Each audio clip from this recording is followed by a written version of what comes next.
Nama saya Nadia. Nadia, nomor handphonenya berapa? Sowan ya.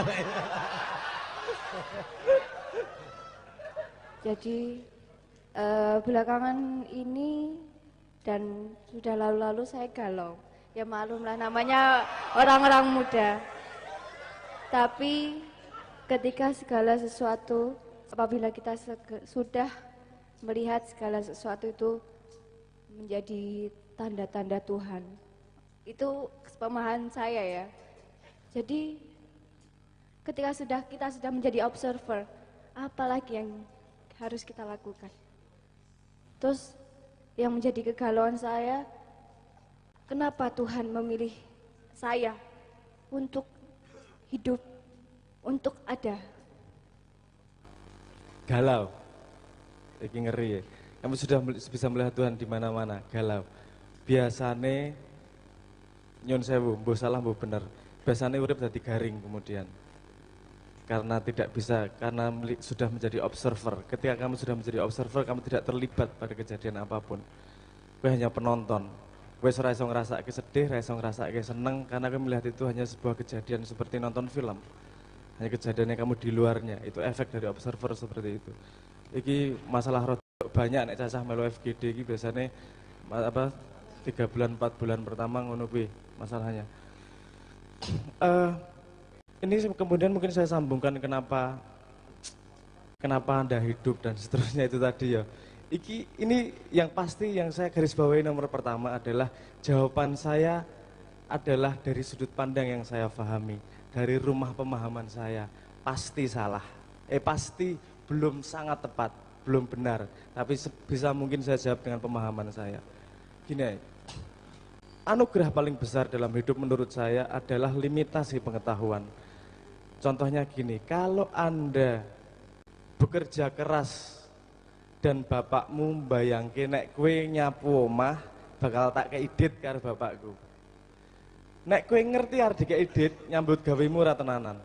Karena kue ngerti bakal dikeidit. Sungguh keidit seneng-seneng. Harap bayangannya adalah tentang duitnya, bukan tentang kerjanya. Tapi kalau bapakmu tidak ngandani, kamu akan kerja benar-benar dan pergolakan dalam perjalanan bekerja itu akan sangat banyak terjadi. Le tenanan le ngelakoni. Nah, salah satu komponen paling penting dalam hidup adalah ketidaktahuan kita akan apa yang kita cari, apa yang kita tuju dan seterusnya. Observer adalah salah satu tahap di mana kamu melihat dari sudut pandang yang lain. Nek kowe ngomong ngopo kowe urip karena kamu butuh limitasi ketidaktahuan tersebut untuk bisa menghargai, untuk bisa memahami.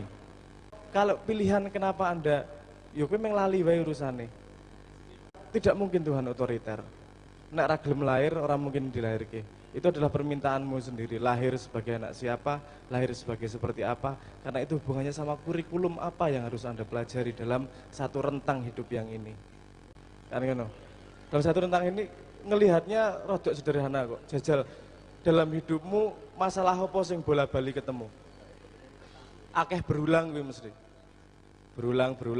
Nek kowe iso ngatasi 10 tahun kas, 9 tahun kas balik meneh mesti masalahnya. Karena memang ada kurikulum, kamu lahir dalam sebuah kondisi tertentu yang kamu putuskan, yang kamu janjikan sama Tuhan.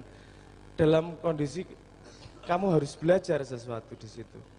Nah, dalam perjalanannya ketika kamu turun, kamu kemudian sampai tahap pada menemukan bahwa melihat semuanya Tuhan. Observer, iki ngopo iki kok guyon kok ngene iki. Ngopo kok ming jagat ki ora cetha ngene iki simulasi jogetan kok ngene. Nanti masuk ke pengabdian itu. Karena pengabdian adalah konsep penyatuan dari ini makom yang lebih tinggi dari benar salah, dosa pahala. Di atasnya ada pengabdian. Nek ngomong pengabdian iblis wis ora elek, ora ana apik. Insine anone pengabdian ki yang nglakoni apa sing karo Gusti Allah. Efeknya ke situ. Terus apa yang harus kamu lakukan kemudian? Itulah yang namanya perlunya identitas. Identitas bukanlah sandangan siapa kita, identitas adalah alat untuk kita berlaku menjadi apa. Berperan dalam jogetan iki lho. Kowe sik urip lho.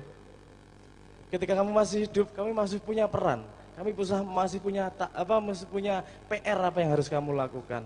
Selain kepada dirimu sendiri, juga kepada orang sekitarmu. bagaimana atau apa yang kamu lakukan, keuntungannya kamu menjadi observer adalah kamu tahu persis posisimu di mana. Kamu berlaku sebagai anak gimana, sebagai saudara bagaimana, sebagai anggota masyarakat bagaimana, dan berlaku sesuai itu. Menurutku menegakkan sholat adalah itu. Melakukan sholat adalah latihan kamu menjadi hamba Allah, positioningnya seperti itu. Kalau menegakkan sholat, setiap hari, setiap detik pada posisi observer, kamu tahu posisimu di mana dan harus melakukan apa. Ketok cetok. Kalau neng dalan, yo kowe numpak motor, orang neng tengah-tengah. Karena kamu tahu persis ini ada orang lain yang akan menggunakan jalan, sopannya seperti ini, akan memberi jalan kepada orang lain. Banyak positioning di situ.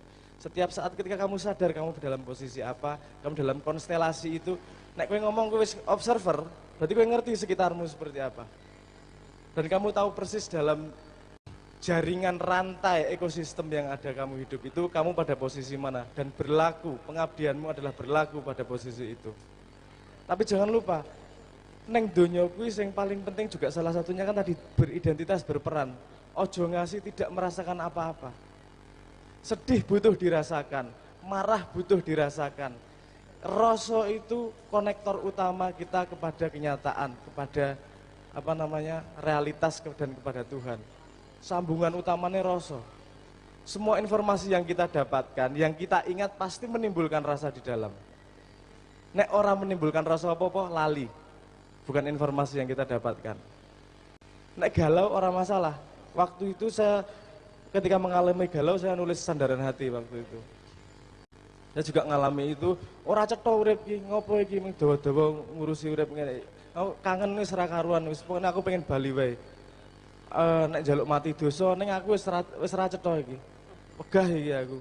Wis ora poin urip. Nah pada posisi itu aku ra iso sambat terus sapa-sapa, maksudnya yo sambat terus bapakku isin to.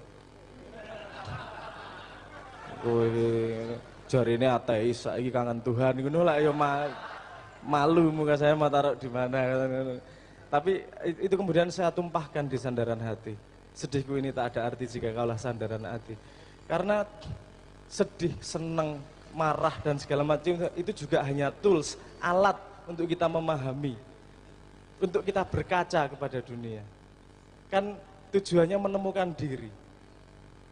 Walaupun kamu observer, tapi kamu menemukan dirimu pada aktor atau sutradara. So observer itu sutradara, aktor adalah pelaku. Kamu harus bolak-balik antara aktor dan sutradara. Kamu harus ngelakoni hablum minan nasmu, kamu harus ngelakoni sambungan alam dan ketuhanmu. Apa yang kau lakukan? Temukan posisimu dalam lingkunganmu dan berlaku sesuai dengan itu. Nanti belajar merasakan lagi, merasakan sedih, merasakan marah, merasakan itu semua. Tapi kalau kamu sudah pernah merasakan posisi observer, semua perasaan itu tidak akan menggoyahkan dirimu yang sejati. Karena kamu tahu persis bahwa itu hanya alat menghubungkanmu dengan kenyataan, dengan informasi yang sebenarnya. Alat berkaca. Karena ketika kamu marah, pasti ada sebuah belief system yang belum beres. Ketika kamu sedih, pasti ada sesuatu yang belum beres pemahamanmu. Kalau kamu merasakan sing geseh-geseh, masih ada sesuatu yang belum beres. Dan itu PR-nya ora rampung setiap saat. Melaku terus. Nah, apa yang dilakukan perjalanan. Kalau kamu belum orang ngerti juga jane kon ngopo, jajal nikmatono. Dirasake putus asa sak modar-modare. Gue nek ilmu psikologi wis cetha kuwi. Nek kowe sedih, nek kowe patah hati, kowe mesti melalui proses yang namanya denial, ora dhisik. Ketika kowe mengalami menerima, wis lah tak pasrah lagi rampung masalahmu. Nek kowe dikeroki sik grinjal-grinjal lorone ra mari-mari. Nek wis oke, tak tompo, tak nikmati, tak terima bagian dari diriku lorone. Wis tidak lagi menyiksa, tetap lorone yang tidak menyiksa, tidak menggoyahkan apa yang di dalam. Intinya perjalanan itu, rekomendasi saya adalah mencari apa yang sejati. Karena itu salah satu langkah yang penting, kesadaran sutradara itu tadi, kesadaran observer itu tadi. Tapi jangan lupa kamu tetap harus menjadi aktor karena isi urip. Anyway, semoga menjawab.